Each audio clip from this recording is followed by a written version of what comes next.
So Exodus 33, after the golden calf had been destroyed and a great number of the people had been killed, the Lord said to Moses, "Get up, go away from here, you and the people whom you brought out of the land of Egypt. Go towards the land that I swore to Abraham, Isaac, and Jacob, concerning which I swore, saying, I will give it to your descendants. And I shall send a malach in front of you." Malach is usually translated angel, but Messenger. could just be a messenger. But we'll see in our second session that very often the word malach in the Torah doesn't mean a messenger, an angel, some heavenly or earthly being who is on a mission from God.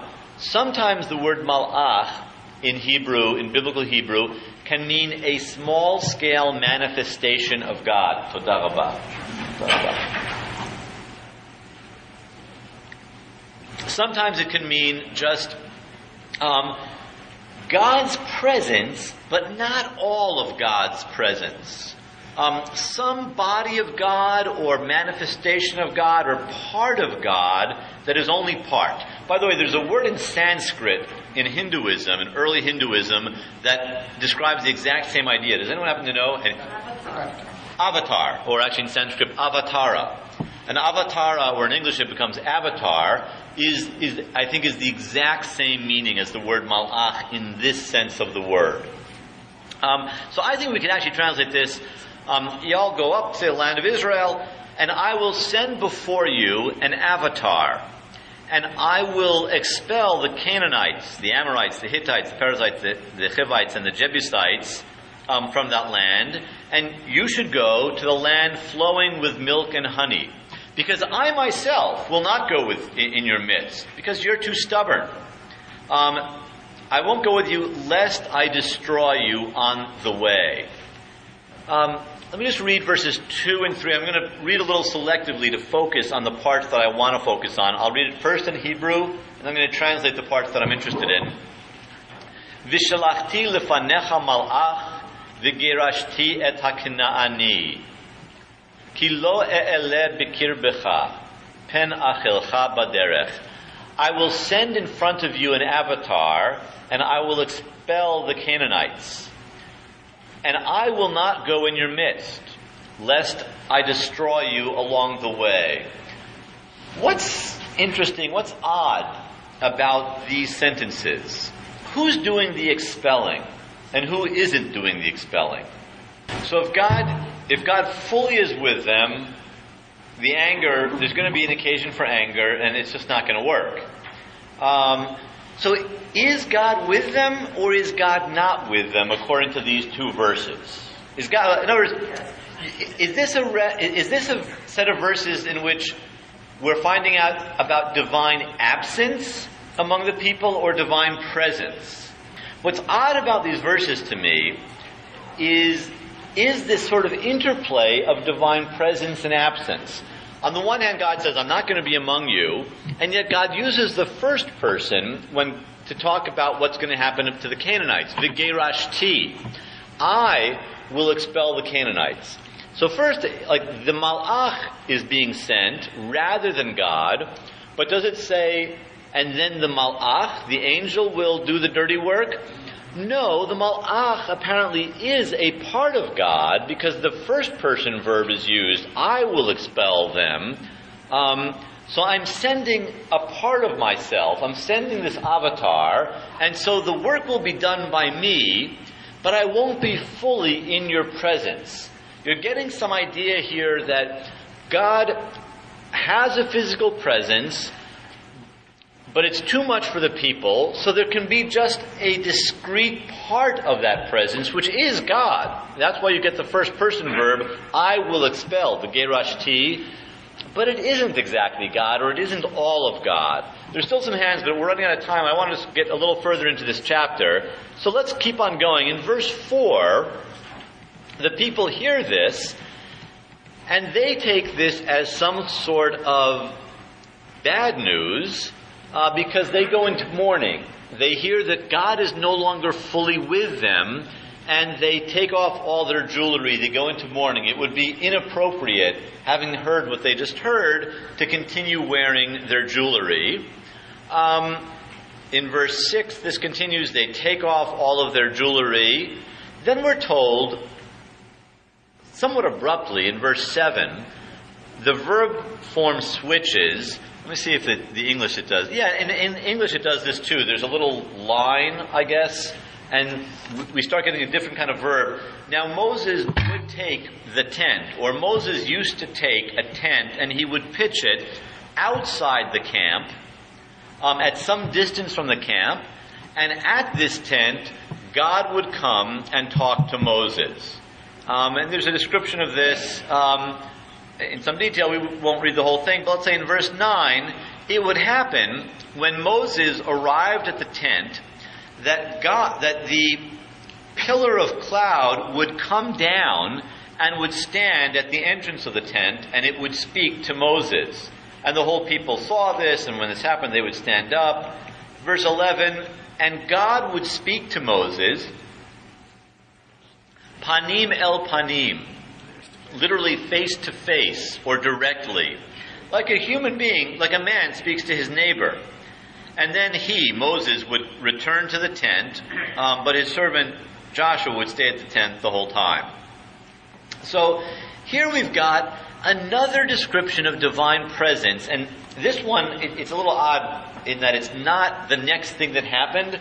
This is a description of something that happened again and again. The verb form being used here in biblical Hebrew describes a recurring event, something that happened not just once, but again and again over time.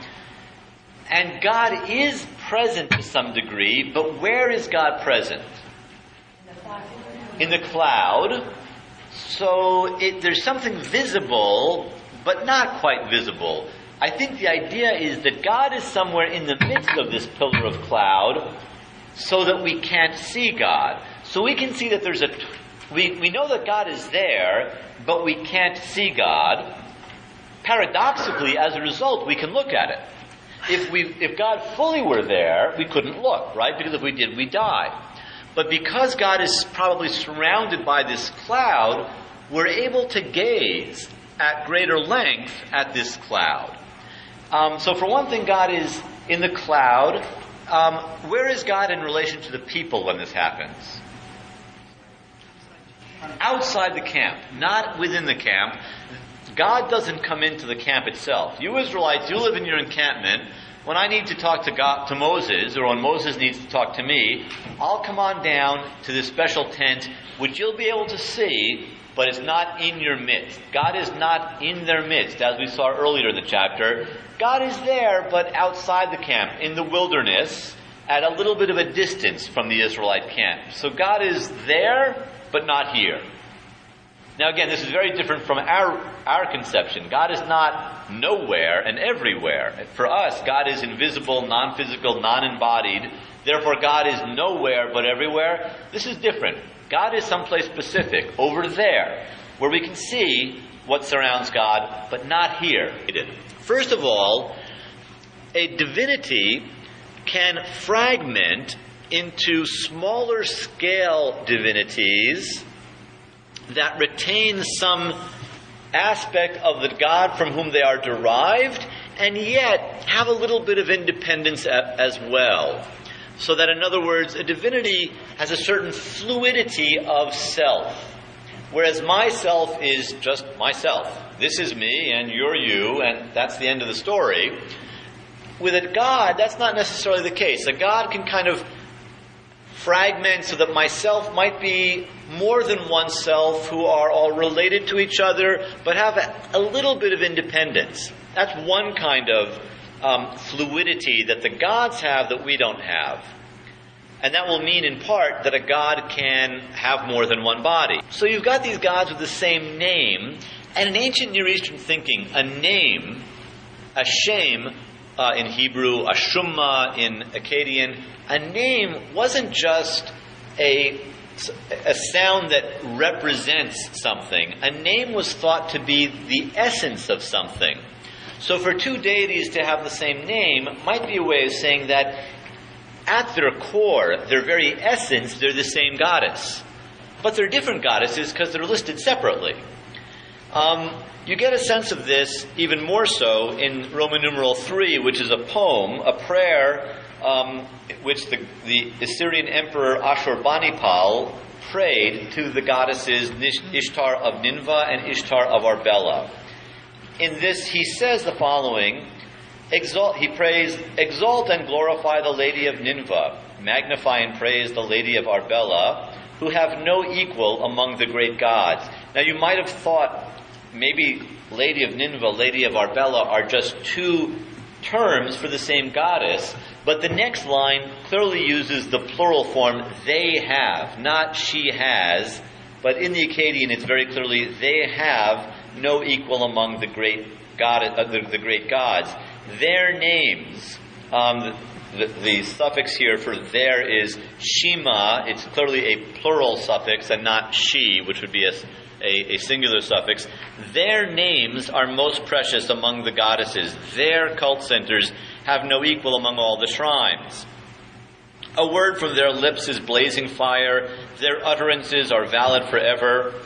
I am Ashurbanipal, their favorite. I grew up in the lap of my goddesses. The Lady of Nineveh, the mother who bore me, endowed me with unparalleled kingship. The Lady of Arbela, my creator, ordered everlasting life for me. They decreed, the form here is a feminine plural form, Ishima. They decreed as my fate to exercise dominion over all the inhabited regions. They caused kings to bow down at my feet. Now, these are clearly two different beings. The grammatical forms used are plural, or sometimes dual grammatical forms. And yet, they do the same thing. They act completely in concert. They act in parallel. They act as one.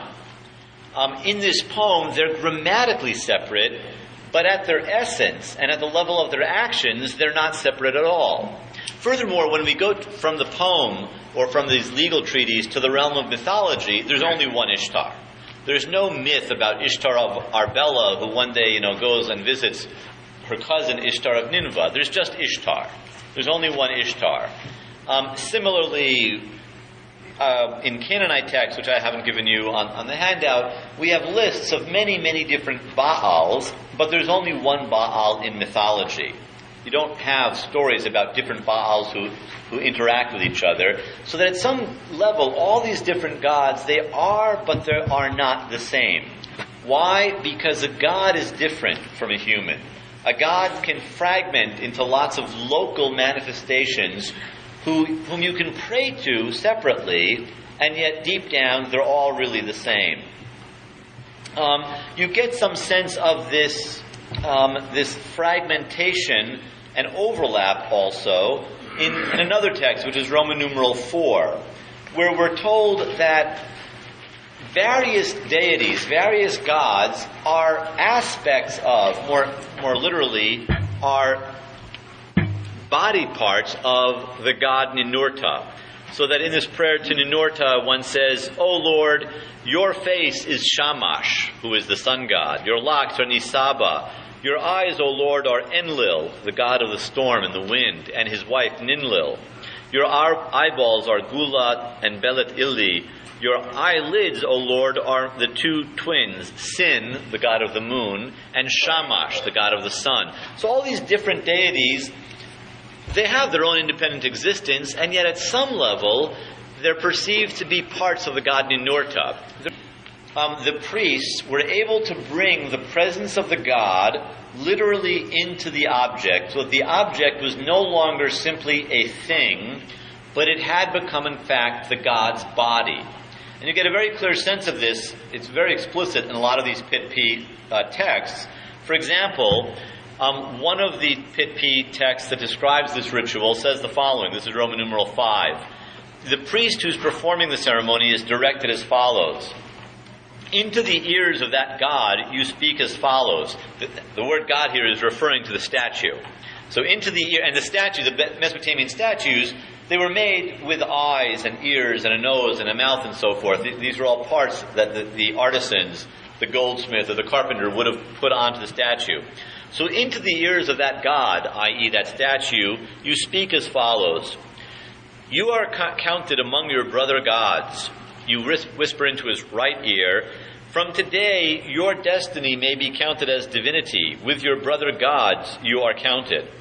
Another text says, on the day when the god, that is the statue, was created and the pure statue was completed, the god was made visible in all the land. He is clothed in splendor, suited to lordliness. Lordly, he is full of pride, surrounded with radiance. He is endowed with awesome radiance. He shines out splendidly. The statue appears brilliantly.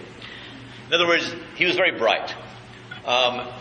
This brightness that they describe as surrounding the statue is the brightness that surrounds a Mesopotamian deity in all sorts of Mesopotamian literature. I give you just a couple of examples of similar descriptions, let's say, of the god Asaluchi, which is another name for Marduk. But we could find similar descriptions for dozens and dozens of other gods.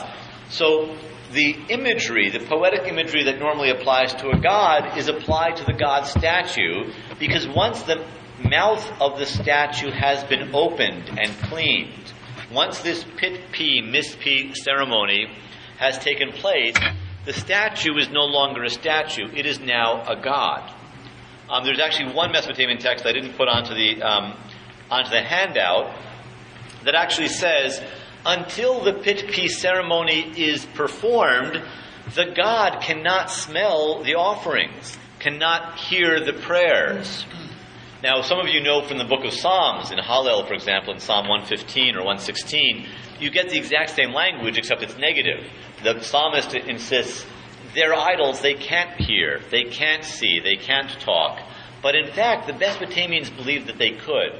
That the eyes, the jewelry, that the two jewels that were put to be the eyes of the statue, and the ear that was carved out of the wood, that once you did the pit-pi ceremony, it wasn't just a jewel. It was really an eye that could see. It wasn't just a representation of an ear by a sculptor.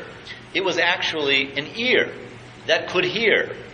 And so the god was present in the statue. They thought this really quite literally. Statues were gods. They also, from the way they wrote the word statue, it was clear that they thought a statue of a god had become a god. There was a certain way of spelling any divine name that they used for these statues. But what's interesting to me in particular, there's a lot of other scholars who have pointed this out about the pit-pi ceremony. This is my own research. What is interesting to me that I point out in my book is we need to pause to remember that there's more than one statue of Marduk. Yes, once you've made a statue of Marduk and you've performed the pit-pi ceremony, it's the body of Marduk. But there's lots of statues of Marduk all over Mesopotamia. In Marduk's temple, there's a big statue of Marduk, but you know what? Across the street from Marduk's temple is the temple of Marduk's son Nabu, and in the temple of Nabu, there is a special shrine for Marduk that has a Marduk statue. So right across the street from each other in Babylon, there are two bodies of Marduk. And that's just in Babylon. Travel a few miles outside of Babylon, you'll get to another town that has a smaller, less grand temple for Marduk, and there you'll find yet another body of Marduk. And over Mesopotamia, you'll find dozens of bodies of Marduk. What's interesting is not just that the Tsalmu, the statue, was literally the presence of the god, but that the god was present in many different places.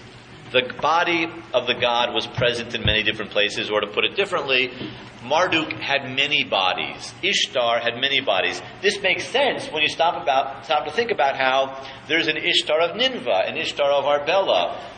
Well, yes, literally, in the city of Nineveh, there was a main Ishtar statue.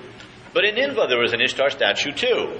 So that you get multiple bodies of any given deity.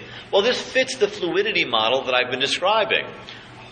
A god is not limited in terms of space and time. A god can be in many different places, in many different specific places. So there's just this difference between humanity and divinity in the way that Babylonians and Assyrians think, that they can be in many places at once and we cannot. This isn't just a quantitative difference. It's not just that they're more powerful and smarter than we are. It's a qualitative difference. The nature of their being is fundamentally different than the nature of our being, because they can fragment, they can be fluid, and yet remain a single being. Marduk in the end is still just Marduk. There's only one mythology of Marduk. The stories of Marduk are all about the same Marduk. The idea that there's a geographically local form of the God Hashem may be similar or the same as what we find, similar to or the same as what we find in Mesopotamia and Canaan, where you've got these local manifestations of a particular deity. Once we've seen it there, the truth is, it shows up in the Bible too. It's just that nobody noticed it. David, at one point, is talking to his son Avshalom, who had fled when they had a conflict and had been living. Avshalom had been living up in an Aramean area in the Golan Heights, and he says to his father, he's now back in Jerusalem with his father David, and Avshalom says to King David, I need to go to Hebron to fulfill a vow, because back when I was living in the Golan Heights, I made a vow to Hashem of Hebron, or Hashem in Hebron, that I would sacrifice to him if I made it successfully back and safely back to Jerusalem. And so David lets him go to Hebron. Well, why couldn't he fulfill the vow in Jerusalem? He says, I made a vow to Hashem in Hebron. Now, he doesn't mean that he was in Hebron when he took the vow. He was up in the Golan Heights when he made the vow. I think it's that he was making a vow to a local version of Hashem, not just to Hashem generally, not just to Hashem who is in the heavens, but to the Hashem who is in Hebron. This may be an Israelite version of this same idea. By the way, if you go to shul on Friday night, one of the things that you recite, if you get there early enough, for Kabbalat Shabbat is Adonai B'Tzion Gadol. Adonai Asher B'Tzion, actually, Gadol. Hashem who is in Zion is great. This may be another example of this localized manifestation of Hashem. So it may be that the idea that there is a local fragmentation of, small-scale manifestation of Hashem.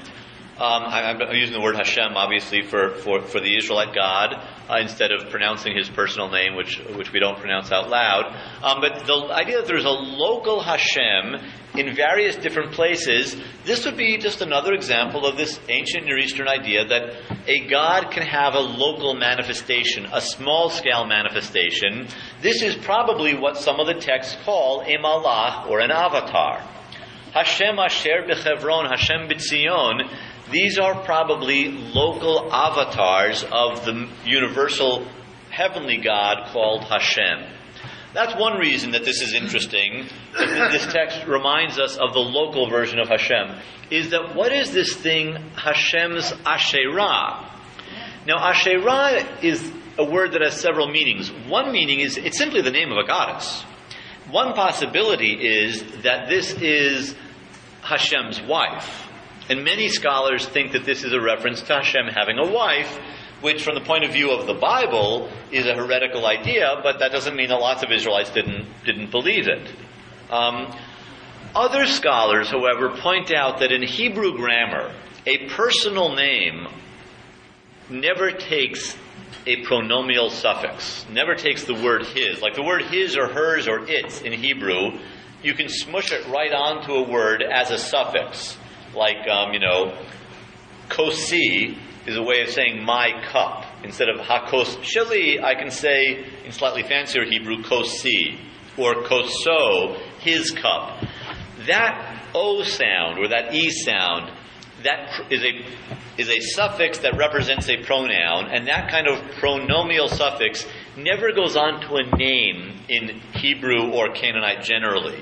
And therefore, these scholars point out that Asherato cannot mean his wife whose name was Asherah.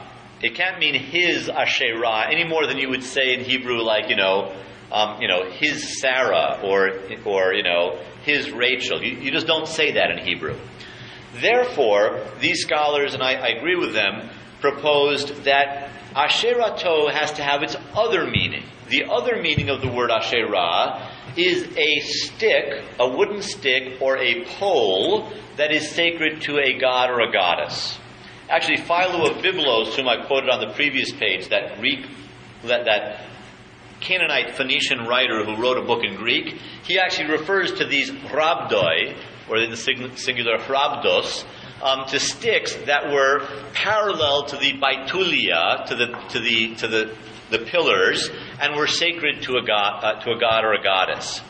So I think that the word villa asherato here, to his Asherah, refers not to his wife, to a goddess, but probably to a cultic object in his temple. In other words, in the temple in the city of Samaria, there probably was an Asherah. That is a stick or a tree. In Hashem's temple in Teman, somewhere in the south, probably near Eilat, which is where these people, this caravan station, were traveling to, there was probably a tree or a wooden pole that was sacred to Hashem. In fact, there are references elsewhere in the Bible to zealously monotheistic Israelites who apparently thought that it was okay to use an Asherah in a temple to pray to God. The Bible usually condemns these things, but some passages in the Bible make it clear that there were monotheistic Israelites who did use these Asherahs or Asherot when praying to God. So here we seem to have, I think, the idea, well, there's some sort of stick that's sacred to Hashem. That doesn't mean that it was a body of Hashem in the same way that the Tzalmu was in Mesopotamia, or the Matzeva or Beit El was, but it's a possibility that we should think about. Let's move on to another text, a biblical text. In Genesis chapter 28, this will be on the handout, so we don't need to go to our Bibles for this. Jacob woke up, we read in Genesis 28, after seeing the ladder, the famous story of the ladder. So Jacob woke up after seeing a vision of the ladder that reached from heaven down to earth, and then, having woke up, now that he was awake, he took the stone, and now here we're quoting from Genesis 28, he took the stone that he had used as a pillow, that he had set beneath his head, and he set it up as a matzeva. Now this is important. This is the same word that the Canaanites used to talk about an object into which the presence of the deity has entered. Then he poured oil on the matzeva, and he called it a Beit El. And he called the place a Beit El. Now that's very interesting, because the Beit El, we're told explicitly in the work of Philo of Byblos, this is the stone that has been enlivened, the stone that has been animated, into which the God's breath or psyche or spirit has entered. So what's going on here, I think, is that Jacob, this Israelite, was setting up a matzeva and making God come into it. It says that he poured oil on it. To pour oil on something, when do you do that in biblical religion? To anoint somebody, to anoint someone a king or a high priest. So that the point is that when you pour oil on a man's head, you're changing that man's legal status. A minute ago, this kid named David was just a shepherd, the youngest child of a particular family north of Hebron, in the little town of Bethlehem. But then the prophet Samuel poured olive oil on his head, and now he wasn't just a shepherd kid, now he was the king. No one knew it except for him and Samuel and God. But now his legal status, and even, I dare say, his metaphysical status had changed. He was now the king. Aaron, at one point, was the older brother of Moses, the older brother and sidekick of this important Israelite. And then at one point, Moses pours oil on Aaron, and now Aaron is the high priest. Now Aaron is the only Israelite allowed to perform certain kinds of sacrifices, which even Moses cannot perform. In biblical religion, and not only in biblical religion, but in Canaanite religion, in texts outside the Bible, to pour oil on something is to change its status. I believe that when Jacob pours oil on the stone, This is the Canaanite/Israelite equivalent of the Mesopotamian pit P or Miss P ceremony, the Israelite equivalent of the Mesopotamian mouth opening ceremony that brings the presence of the God into the stone. A moment ago, this was just a stone that Jacob had rested his head on while he was sleeping. Now, God lives in this stone, and the stone, this matzeva, this pillar, suddenly has become a Beit El, a house of the God. God lives inside here now. It's not just some stone, it's a matzeva, it's a Beit El. Some years later, God appears and talks to Jacob in Roman numeral 9, Genesis chapter 31, and God identifies himself to Jacob with the following words. Anochi ha'el Beit El asher mashachta sham matzeva. Fascinating passage. I'm not going to go into all the grammar of this. Some of you who know Hebrew, if you want to ask me later about the grammar, I'll talk about this. But in good biblical grammar, we can translate those words in two ways. One is, I am the God in the Beit El, in the Bethel, that you anointed into a stele there. In other words, he's saying, I'm the God that you brought into that stone. And when you anointed that stone, you made that stone into the ritual cultic object that we call a matzeva or a Beit El. I'm the God who's in that Beit El, and we need to talk. That's one way of translating it. It could also be translated, I am the God Beit El, whom you anointed there into the stele, into the matzeva. In other words, in this translation, which is equally grammatically acceptable, God is saying, I am a God. My name, one of my names is Beit El, and I'm the deity that you put into that statue. If this second translation is true, then I think we're learning something very interesting, which is that when the God Hashem consents to become an avatar and to manifest himself inside of a matzeva, there's a name for that. When God appears, when Hashem becomes an avatar, so that we've got God's presence there, but not all of God's presence, just a tiny little bit of it, then we call him by the name Beit El. And there's some evidence that Israelites, especially in the northern kingdom, used the term Beit El as a name not of some pagan god that they were praying to, but as one of the names that could be applied to Hashem. Before, the story of Jacob wrestling with that mysterious being whose identity is somewhat mysterious, is somewhat unclear. Regardless of what Genesis is thinking about the identity of that being, we get another version of that story, or a retelling of that story in the book of Hosea. In the book of Hosea, we read the following, when in poetic form, it retells this story. So this is Roman numeral 10 on the handout.